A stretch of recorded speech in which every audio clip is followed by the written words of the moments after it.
tentang kerjaya dalam sukan, iaitu ahli usahawan dan perniagaan. Tajuk yang pertama adalah sukan sebagai kerjaya. Mampukah ahli sukan di Malaysia hidup mewah dengan sukan yang diceburi? Ataupun menjadikan permainan sukan pilihan mereka sebagai sumber pendapatan utama? Jawapannya adalah ya. Kerana keadaan ekonomi yang baik, sukan boleh dijadikan satu perniagaan. Sukan kini bukan sekadar permainan, ia adalah hiburan seperti nyanyian, lakonan yang boleh diniagakan. Sukan di Malaysia kini mula mendapat tempat di hati masyarakat. Bukan sahaja sukan popular seperti bola sepak, badminton, hoki dan pemotoran yang menjadikan kegilaan peminat, malah sukan seperti squash, bowling, tenis dan sebagainya juga sesuatu ketika dulu agak asing di kalangan peminat sukan Malaysia kini telah menjadi pilihan penonton. Yang kedua adalah ikon besar sukan di Malaysia. Mereka mencipta nama menerusi bakat dan minat melalui sukan.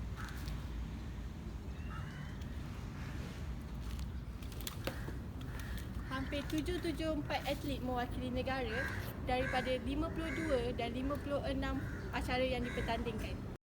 Mutu sukan negara pula di Malaysia, bakat sukan dijungkir seawal peringkat sekolah rendah melalui sukan antara sekolah pada peringkat daerah, negeri dan kebangsaan.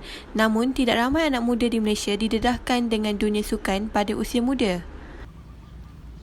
Karier sejak muda iaitu Datuk Niko David berumur 5 tahun dan Syazin Zulkifli berumur 8 tahun.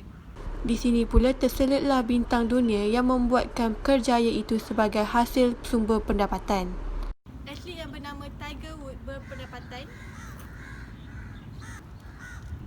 Roger Federer berpendapatan, Cristiano Ronaldo bernilai, Lord Mayweather iaitu pemain tinju bernilai. Seterusnya adalah industri dalam sukan mempunyai 5 bahagian iaitu perniagaan, usahawan, sains, pengurusan dan pembangunan. Seterusnya adalah peluang kerjaya melalui sukan, terbahagi kepada 3 iaitu produk, perkhidmatan, infrastruktur.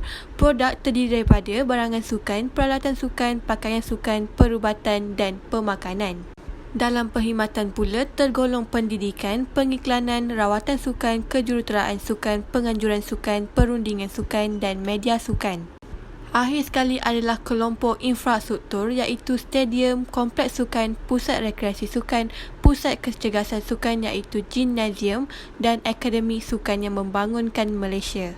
Selain itu, industri sukan diambil oleh penyertaan sektor swasta melalui biasiswa atlet dan pendidikan, penajaan dan penjenamaan sukan, pembangunan dan pengajian sukan, promosi dan kesedaran, tempat dan kemudahan sukan dan terakhir sekali adalah penyelidikan industri sukan.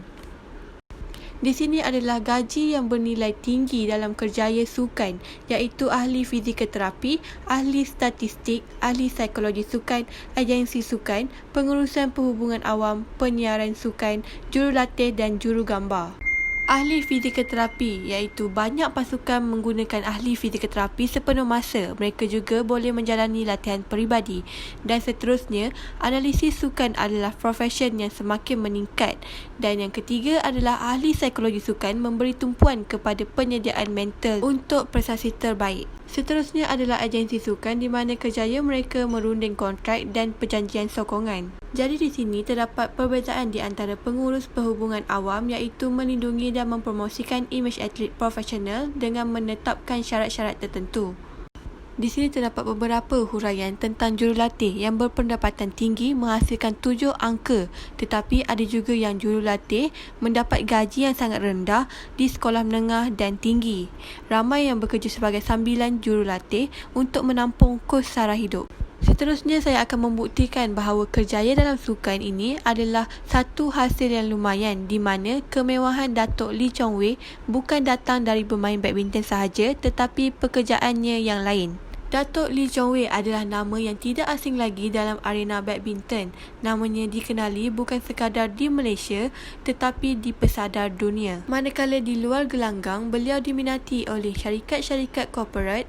Nama dan wajahnya juga bernilai untuk dikomersialkan bagi tujuan melariskan produk mereka. Selain pemain badminton, menjadi duta produk adalah sumber pendapatan utama Datuk Lee Chong Wei. Bagi setiap produk, bayaran yang diterima dipercayai mencecah sehingga jutaan ringgit. Antara syarikat-syarikat yang melantik Datuk Lee Chong Wei sebagai dutanya ialah Yonex, Samsung, KDU Education Group, XOX, syarikat pengeluar kopi, kerusi urut, resort dan lain-lain. Seterusnya, duta yang kedua yang mempunyai kerjaya dalam sukan iaitu bekas Ratu Scotch Negara Datuk Nicole and David dilantik sebagai duta kepada syarikat insurans terkemuka negara dan Mercedes-Benz Malaysia. Tarikan di sini adalah Datuk Nicole and David memainkan peranan aktif dalam mempromosikan dan memberi kesedaran bagi memperkasakan rakyat Malaysia untuk meningkatkan tahap kesihatan dan kesejahteraan hidup. Kerjaya dalam sukan yang seterusnya melibatkan 10 atlet e-sport Malaysia meraih pendapatan lebih daripada ahli sukan negara. Negara kita sebenarnya dipenuhi dengan bakat-bakat pemain profesional. Jika kita tidak percaya, negara Malaysia tercatat di nombor 21 antara negara yang mempunyai pendapatan e-sport paling tertinggi, iaitu sebanyak 23.6 juta daripada 424 pemain profesional. Ada di antara mereka yang berjaya menjadi pemain profesional sehinggakan mereka dapat mengaut keuntungan sebanyak 3 juta sepanjang kerjaya e-sport. Setelah membuat anggaran, pendapatan mereka ini agak sejajar dengan pendapatan atlet sukan negara kita seperti Ratu Squash, Datuk Nicole and David 1.4 juta dan pemain nombor 1 badminton negara Datuk Lee Chong Wei 4 juta. Berikut adalah 3 contoh terbaik atlet e-sport yang menerima bayaran tertinggi di Malaysia dan marilah kita lihat berapa banyak mereka memperoleh pendapatan sepanjang kerjaya mereka melalui wang terkumpul dari kemenangan pelbagai liga e-sport. Pemain yang pertama bernama Chai Yi Fu, berusia 28 tahun dan berasal daripada Rawang. Karier profesional Dota 2 bermula ketika ia menyertai pasukan Orange e-sport pada tahun 2011. Pemain yang kedua iaitu Yik Nai yang mendapat kedudukan teratas berdasarkan matchmaking ranking iaitu sebanyak 9,155 dalam leaderboard Dota 2 untuk benua Eropah pada tahun lepas.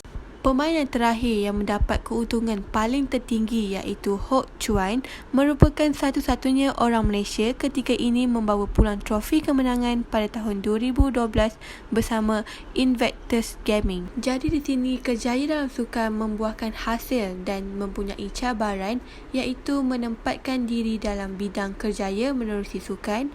Kedua, terpaksa bersaing dengan pelbagai lapisan ilmu.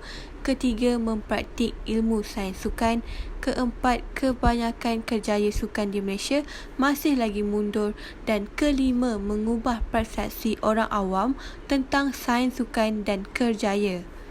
Yang terakhir adalah peluang kerjaya dalam bidang sukan membuahkan hasil yang memberi peranan penting dalam pembangunan sosio-budaya sesebuah masyarakat, pembina sosial yang menyeluruh, menyatukan masyarakat pelbagai etnik sebagai satu industri dan perdagangan yang mewujudkan peluang pekerjaan. Secara kesimpulannya, baru-baru ini telah wujud satu hubungan yang erat dinamakan simbiotik antara sukan, media dan periklanan.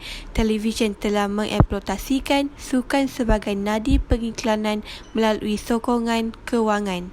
Sekian sahaja daripada saya, Wan Nur Atika binti Wan Azmi, yang menghuraikan tentang kerjaya dalam sukan menerusi ahli usahawan dan perniagaan. Sekian, terima kasih.